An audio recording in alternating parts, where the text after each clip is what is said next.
I just reread one of my favorite quotes by Winston Churchill, and I wanted to share it. Success is not final, failure is not fatal. What counts is the courage to continue. And I think it's one of these quotes we probably all have heard at one point in time. And it's one of these quotes that makes us all nod. And if we see it on social media, scrolling through our Instagram, we leave a like because it just sounds good. It just sounds right. And obviously, Winston Churchill was amazing with words, and it flows through you, final and fatal. So it sounds amazing. But I always had this kind of love-hate relationship with quotes, because on the one hand, we all love quotes and we all post them and read them and leave our like when we see one.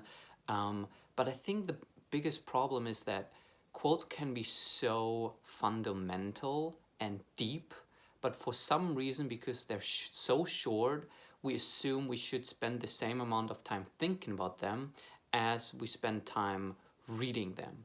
Because that quote that I just said, no one lives by it. Like, even the people, everyone, me included, who reads them and gives it a like and nods to it, we don't live by it. Success is not final, failure is not fatal. We all, when we have success, or most of us, when we have success, we slow down, we sit on our success, we sit on our wins, we become complacent. And that's the reason why, we fall down. Or when we experience failure, we are still scared of failure. We fear the embarrassment of failing at something.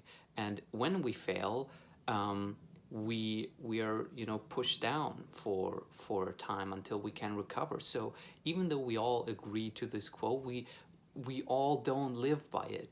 And so for me, I wrote a notebook with all these things that I truly want to internalize, so I can remind myself over and over again. Because the thing that counts is not liking a quote, but being able to bring it up in the moment that counts, to be able to remember that quote and remember that success is not final and failure is not fatal in those moments where we have success or we go through a failure and we are embarrassed.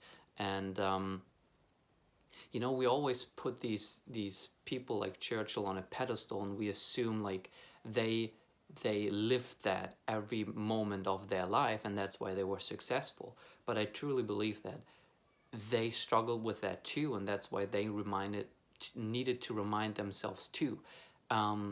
There's a Roman emperor, Marcus Aurelius, who he was an emperor. He at one point in time was the most powerful man on earth, leading the most powerful kingdom of all time, and he had a notebook where he wrote down reminders to himself every single day. And if you read these reminders, they remind us of all the things that we constantly read in these quotes, to not care about other people's opinion, to not be jealous, to not get angry, to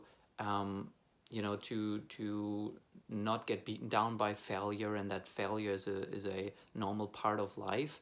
And he needed to remind himself, and even though he was one of the greatest people and most accomplished leaders of all time, and one of the greatest Stoics and philosophers of all time, he needed to remind himself every single day. And so whenever we read these quotes, I think it's something to meditate on. And when I mean meditate, it's to internalize it. The purpose of something like the quote that I shared is not to read it once and then be like, okay, it sounds amazing, leave it a like, but like to remind ourselves as often as we need to, and build it into our muscle memory, and to meditate on it and think on it and internalize it and make it part of our identity and who we are, so we can actually live up to that in the moments that it matters. So remember, success is not final, failure is not fatal. That's the video I wanted to make. See you later. Hard to wake up when there's no alarm to wake you up. Sitting, breathing, doing all the things I hate a lot. But why now? Holy shit, I just wanna make a trip to the China.